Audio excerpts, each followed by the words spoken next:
Dia di, agus falchico di, Terra Incogweirdo Macarjas, coming to you from the bathroom of the burrow because it's the only place that the animals won't follow me. Oh.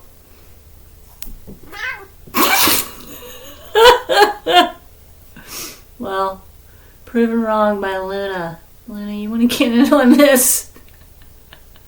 Alright, well, Luna may be joining me today as well for a video about water elementals. Because you love water elementals, right? Okay. No? Okay. She'll be around. Before I get started with that, I wanted to thank everybody for being present at the live chats and the premieres. And if you're here at the live chat today for this video, thank you, God bless, and thank you very much. And if Miss Luna had opposable thumbs, she would no doubt be in the chat with us right now. Okay. So, and special thanks to my Australian ladies, Purple Mommy and Magella. You guys are superstars, and I love you very much. Hopefully Luna's not going to stop this video. Okay. So, I needed to talk to you about water elementals before my next video, which is episode 27, the spirit that's squatting in my sub-basement. Yes, I picked up a spirit in my early 20s, and she lives in my subconscious, and it's been a ride with her. But I need to talk about water elementals first, right, Luna? Because water elementals are part of her story. Yeah. Okay. So I think I'll turn. No. Okay. Sorry, guys. I'm having a really hard time finding a place in the burrow where I can film where the animals are not molesting me. She's so cute. I can't stand it. Stop it. Well, at least get your freaking face in the camera, man. If you're going to be here, man. Be here now. Be here now, Luna. Luna. Luna. Luna. Luna. Luna. Luna. Luna. Luna. You're a star. You're a superstar. Get down. Bye. I'm sorry. What does that mean? Don't worry. I cuddle with her all night long. She gets plenty of attention. Yes, indeed, she does. Okay. What was I talking about? Water elementals. Right. Okay.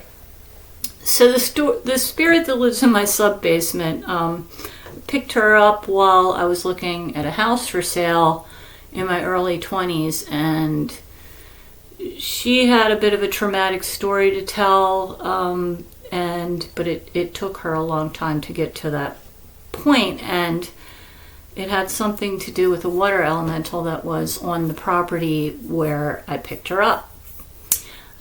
So I want to talk to you a bit about water elementals today and why I would have recognized a water elemental when I rolled up on that property where I picked up the ghost.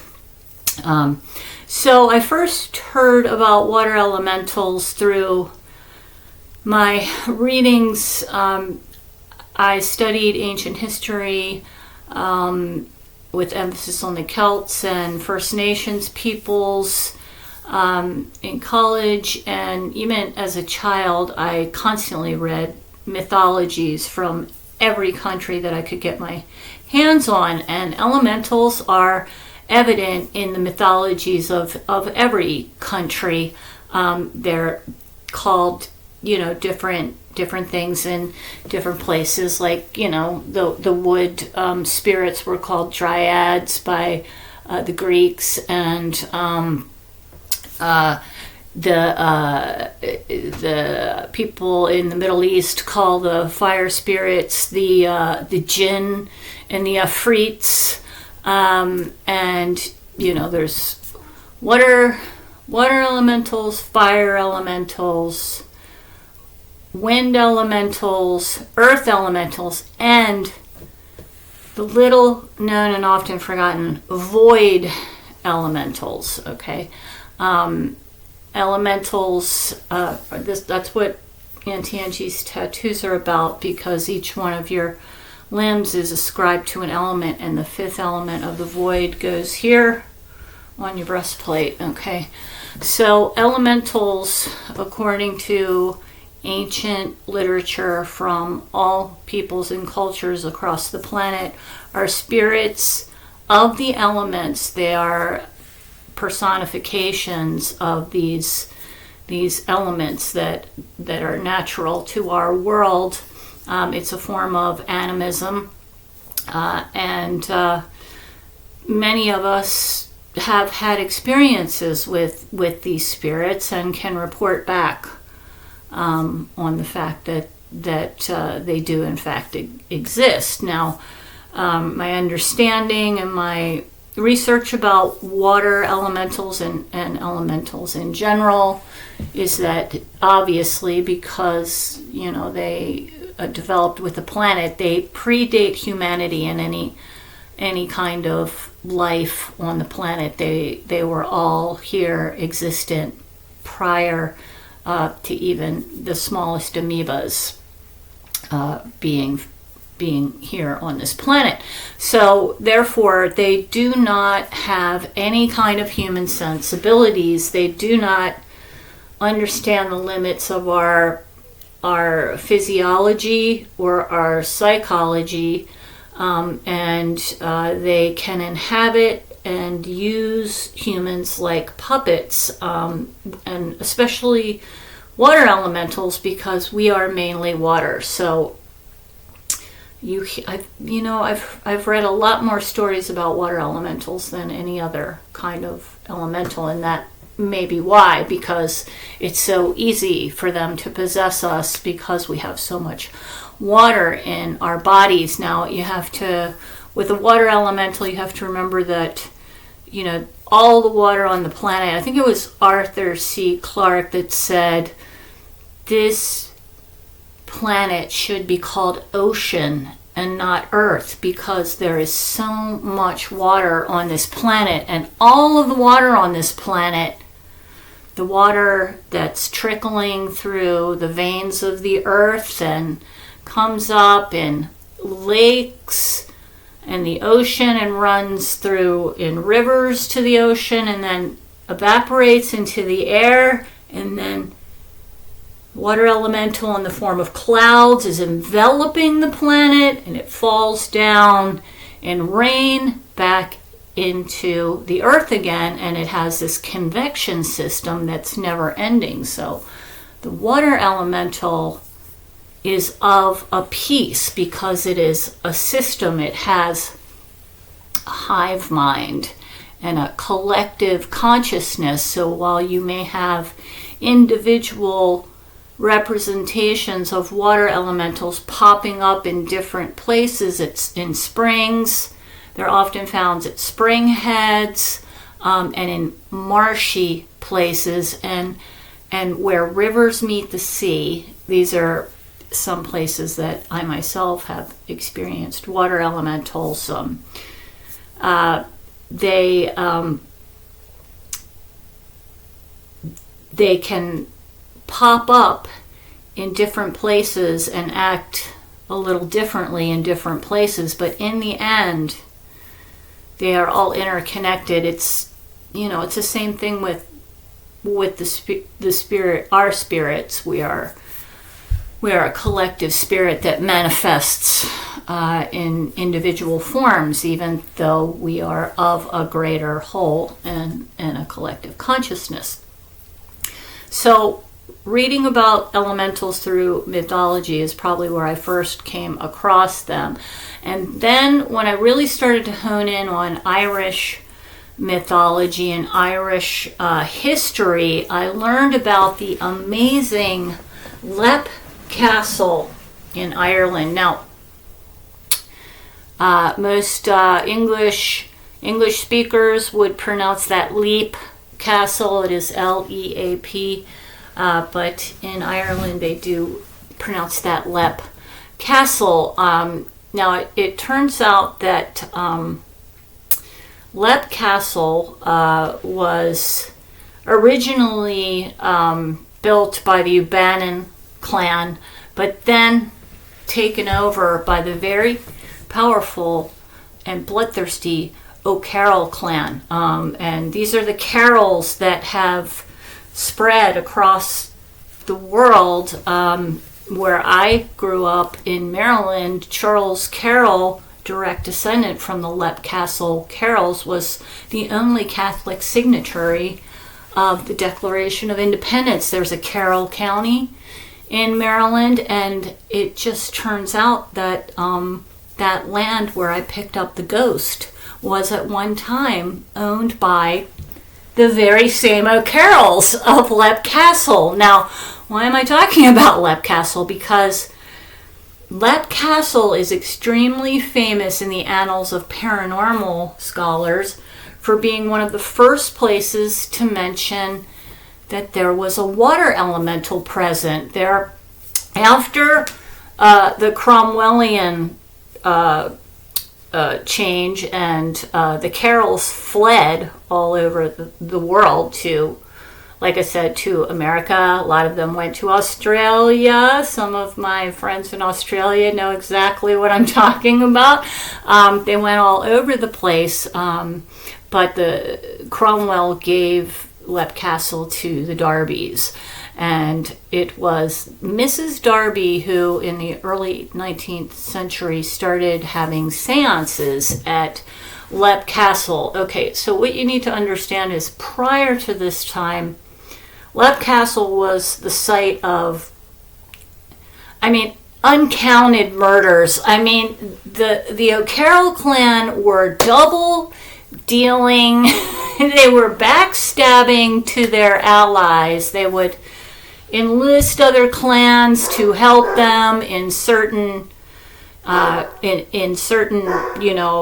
wars, and then they would invite them back to the castle for a celebratory feast, and then they would murder all of them.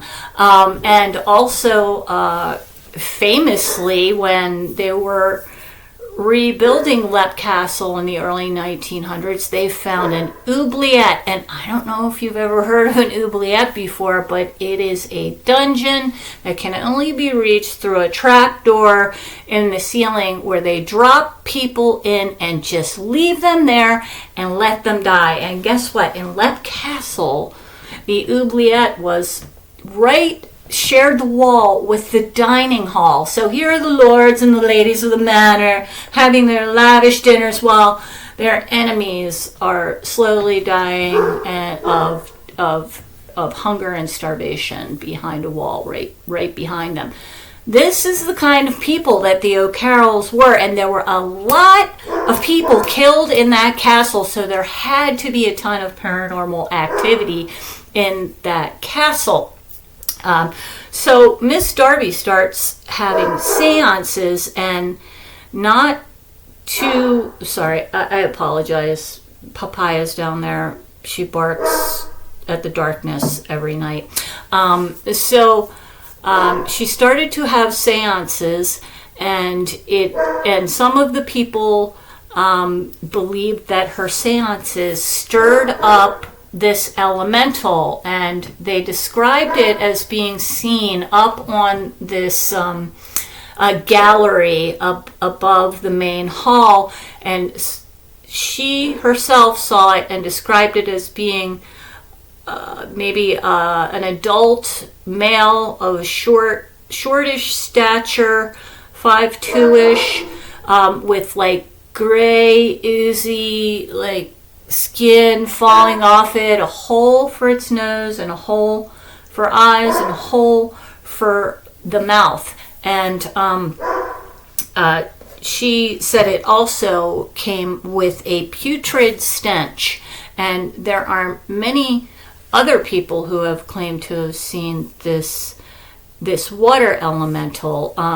Additionally, prior to Lep Castle being built, and it is, I'm going to do a whole video, okay, about the O'Carrolls and Lep Castle, but not just the O'Carrolls, the entire history of the O'Carrolls. So prior to the O'Bannons, the original builders of Lep Castle, that site is claimed to have been the site of Druid rituals. It's these granite rocks outcropping that the castle was built on, and I have heard that there are caves underneath it, and some water sources in those caves, and that could be incorrect, but I will look further into that before my next video. So the Mrs. Darby's occult friends said that they believed that what she had raised was a water elemental. However, I myself believe that that is incorrect, because there was an O'Carroll who died of leprosy, and it seems to me that the revenant that they're describing, with its skin falling off, and no nose, a hole where its nose should be, and its eyes eaten out, and smelling of rot and putrescence, could very well be the manifestation of a leprosy ghost, somebody who died with leprosy. And they do in fact know who that was, and he was one of the many John Carrolls. The Carroll clan likes to reuse names a lot, and John is one of them, Charles being another, James, Mulroney is another, and Terra is another. There's bunches of them. Anyway, so Lep Castle is where I first read about what was supposed to be, or after, coming across water elementals in my readings about world cultures and animism. Lep Castle was the first sort of contemporary anecdote that I ever read about water elementals. So when I went to this house for sale and picked up this ghost, there was a water elemental present at that time, and some of the things that tipped me off to it were the smell, this sort of whispering, sort of sibilance in my ear that felt to me like it was trying to tell me to do bad things, and I could see it, like, how do I describe it? Like a grayish black particulate, like a screen thrown over a bright sunny day. You could see the particles like moving around. There was another point at right around the same time that I looked at this house where I had a friend who had some bad things happening to them, and they called me in to assess what was going on at the property, and it ended up that there was a water elemental on the property, and it had caused much damage in terms of people committing suicide and harming themselves on this property. And some of the things that I witnessed with that particular water elemental was possession of the person that called me into the spot, and this incessant, strange need to collect shiny objects and put them up high in trees. It's the creepiest thing I've ever seen, but I also saw that there's another humongous water elemental that I came across in Northern California on Patrick's Point in Trinidad, California. And it was the same thing. There was all kinds of weird stuff up in the trees in both places. It was like there were bicycles and tricycles, and like some were so old that they were like all rusty, but some were new and shiny, and like hubcaps and jewelry and baby dolls, like baby dolls pulled apart. And what I am thinking is happening in these situations, I don't know that the elementals themselves can manipulate these objects and put them up in trees. However, I do, again, as I told you, I've seen elementals possess people. So they could easily possess somebody and have that person like put something up in a tree for them. But there were these sites where they're elementals, there's just bric-a-brac like everywhere. So there's possession of humans and making them do bad things. There's the smell, that the death smell, the insidious whispering, and being able to see them. So when I eventually went to look at this property for sale, it didn't take me long to realize that there was a water elemental present on the property. So that's going to be it for me today in the bathtub. Who else slept in the bathtub? John Lennon, Norwegian Wood. Or wait, no, George wrote that song. Right? John sang it. Yeah? Okay.